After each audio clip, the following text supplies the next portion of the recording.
মুসলমান ভাইরা রে, দেখেন কি হৃদয় বিদারক ঘটনা। আবু হুরায়রা কান্দে, আল্লাহর নবী ডাকতে বলে, আবু হুরায়রা তুমি কান্না করছো কে?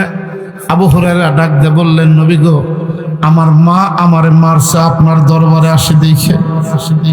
ইতিম নবী আমার ডাকতে বললেন, আবু হুরায়রা রে, তুমি কি তোমার মার কথা আমার কাছে নালিশ করতে আসছো?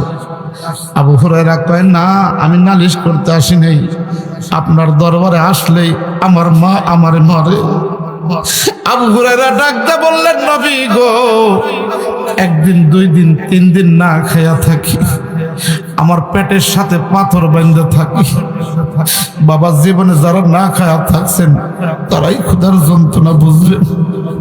জীবনে কোনোদিন যারা না খায়া থাকেন নাই, তারা বাজান ক্ষুধার যন্ত্রণা কোনোদিন বুঝবেন না। আবু হুরায়রা ডাক দেয়, কয়, নবী গো, আমার তো বাড়ির ভিতরে ভালো লাগে না, আমি নবীজির মুখখানা কখন দেখব? আমি আমার নবীজির চেহারাখানা কখন দেখব? আমি এই দৃশ্য দেখাল, আমি নবীজির চেহারা দেখার জন্য আমি পাগলের মতো সুইটা মসজিদে নবীতে আসি। নবীজি মাঝে মাঝে আমি বেহুশ হইয়া যাই।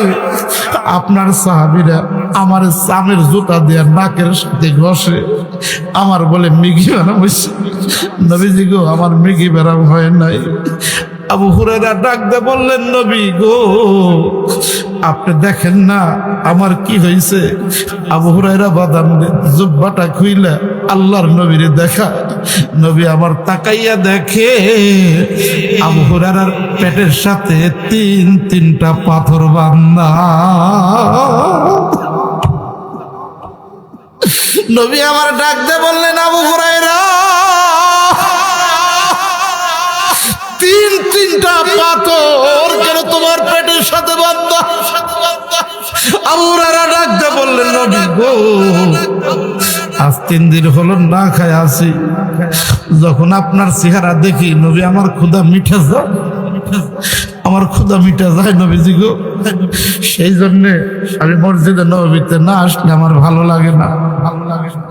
কিন্তু আমার মা আমারে মারে, কিন্তু আমার মা আমারে মারে, আমার মাকে আমি কোনোদিন প্রতিবাদ করি নাই। নবী আমার ডাকতে বললেন, আবু হুরায়রা, তোমার মা তোমার মারছে, খবরদার এই কথা আর কোনোদিন বলবা না, কারণ আমি নবীর মাও নাই, বাবাও না।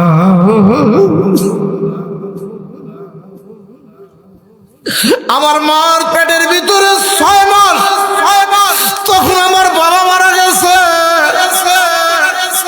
আমি আমার মাকে বললাম, মা গো, আমার আব্বা কোথায়? আমি আমার আব্বারে দেখতে যাব। আমার দাদা আব্দুল মুত্তালিবের কাছ থেকে আমার মা আমেনা অনুমতি নিলেন। অনুমতি নিয়ে আমার নিয়ে এসরেফে গেলেন মদিনার দিকে। যেই জায়গায় আমার বাবা আব্দুল্লাহর কবর, ওই জায়গায় আমার ওই কবর দেখাইতে গেলেন। আমি আমার দাদার কাছ থেকে আমার মা অনুমতি নিয়ে আমারে লইয়া যখন মক্কায় থেকে শরীফের দিকে গেলেন, গিয়ে আমার মা অসুস্থ হইয়া যায়। 6 বছর বয়স আমার জীবনের কত কষ্ট রে আবু হুরায়রা, তুই জানো না। আমি আমার বাবারে দেখতে গিয়া আমার বাবারে ও মারে ও হারা।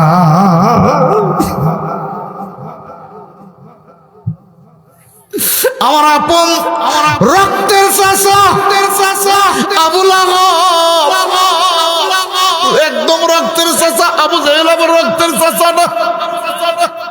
আমার দাদা আব্দুল মুত্তালিব সমস্ত আমার চাচাদের ডাইকে বলল, আমার ইতিম মুহাম্মাদের দায়িত্ব কি নিবে?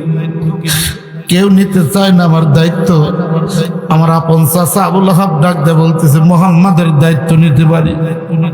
মুহাম্মাদের যে সম্পদ আছে সব সম্পদ আমার নামে লিখে দেওয়া লাগবে, তাহলে আমাকে দিয়ে দেওয়া লাগবে, তাহলে আমি মুহাম্মাদের দায়িত্ব নিতে পারি। আমি আমার চাচাদেরকে ডাক দিয়ে বললাম, চাচা, আপনারা আমারে পালেন, অসুবিধা নাই, আমি আপনাদের কামাই করে খাওয়াবো।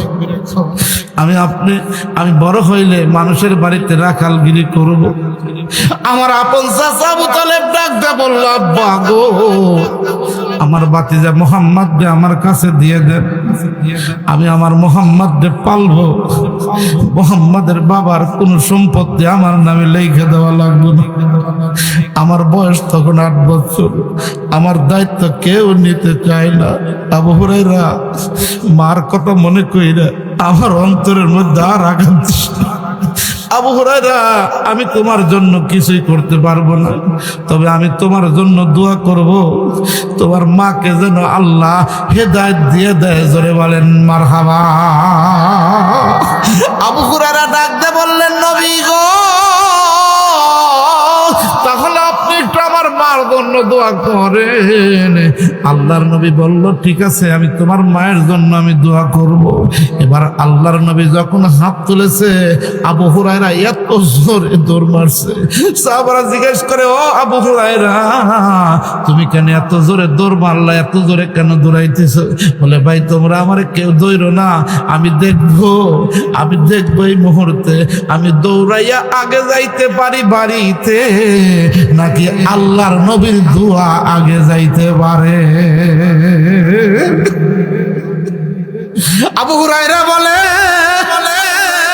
আমি দৌড়াইয়া যাইয়া আমি আমার মার ঘরের দরজার কাছে যাইয়া ডাক দিছি, মা। আল্লাহু আকবার কর। মা বলে দেখুন, আমি ডাক দিছি। ডাক দেওয়ার সঙ্গে সঙ্গে আমি লক্ষ্য করে দেখলাম আমার মায়ের কণ্ঠের ভিতর থেকে কর্কশের ঘ্রাণ বাড়াইছে না, আমার মার কণ্ঠের ভিতর থেকে এর আলো বাহির হচ্ছে।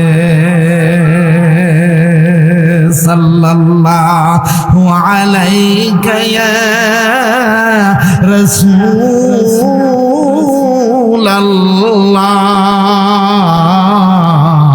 ওয়া সাল্লামা আলাইকা ইয়া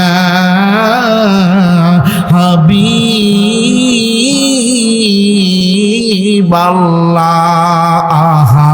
মন যদি দিতেই হয় নবীকে দিও। পড়েন না বাবা। মন যদি দিতেই হয় নবীকে দিও। তোমার কষ্ট যত না যিনি সইতে পারে না, তোমার কষ্ট যত না যিনি সইতে পারে না, আহা ওই নবীজির মহাব্বতে দরুদ পড়িও। মন যদি দিতে হয় নবীকে দিও। সারা জীবন কাঁদলে নবী এই যে দুনিয়ায়, এখনো কাঁদেন তিনি সোনার মদিনায়। ইয়া রাসূলুল্লাহ,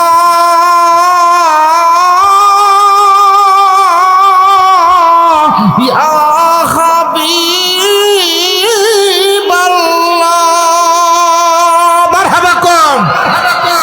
হাসরের ময়দানে নবী থাকিবেন সেজদায়। আহা আমার আশিক উম্মত যেন জান্নাত পেয়ে যায়। ওই নবীজির মহাব্বতে, ওই নবীজির মহাব্বতে দরুদ পড়িও।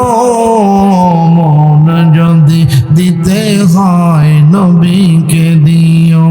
তোমার কষ্ট যত না যিনি সইতে পারে না, তোমার কষ্ট যত না নবী সইতে পারে না, আহা ওই নবীজির মহাব্বতে দরুদ পড়িও। মন যদি দিতে হয় নবীকে দিও। জাহান্নামের গেটে নবী দাঁড়িয়ে থাকবে, আহা চক্ষু মোবারকের পানি ঝরতে থাকিবে। উম্মতের ওই পাগল নবী, উম্মতের ওই পাগল নবী মনে রাখিও। মন যদি দিতে হয় নবীকে দিও।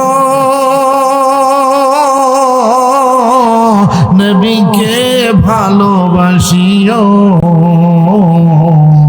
নবীর দিদার চাহিও। আমিন কর।